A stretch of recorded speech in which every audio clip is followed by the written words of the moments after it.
en Égypte, en Algérie aussi, d'admirable.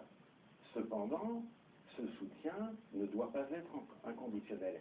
Et quand j'entends tomber sur l'un d'entre nous, on voudrait bien d'ailleurs tous savoir lequel, l'accusation de racisme, je suis complètement atterré.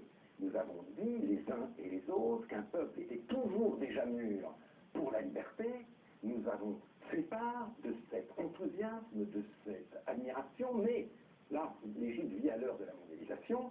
En France, comme en Égypte, l'accusation de racisme tend à devenir l'équivalent contemporain de la vipère lubrique ou de la hyène dactylographe de la période stalinienne. Donc, on a envie de dire, ça commence à bien faire. Et vous avez parlé de la nécessité de tenir compte aujourd'hui des opinions arabes. Mais si l'opinion que vous appelez de vos voeux, avec ou sans les frères musulmans, arrive au pouvoir, eh bien, il y a un risque pour la paix entre, la paix si fragile, si incertaine, entre Israéliens et Palestiniens, parce que cette opinion soutiendra exclusivement le Hamas. Ce sera un coup fatal pour l'autorité palestinienne et ce sera un coup fatal aussi pour la solution de deux États.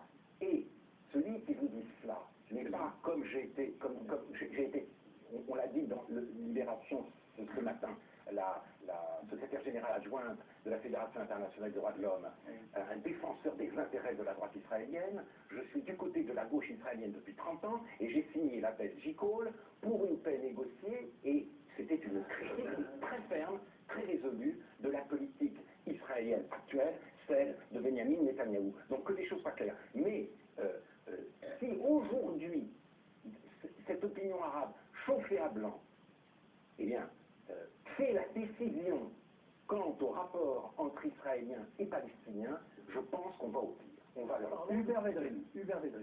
Alors, deux choses, si vous permettez. D'abord, il faut quand même répondre à notre ami qui est l'auteur d'un roman magnifique. De plusieurs romans.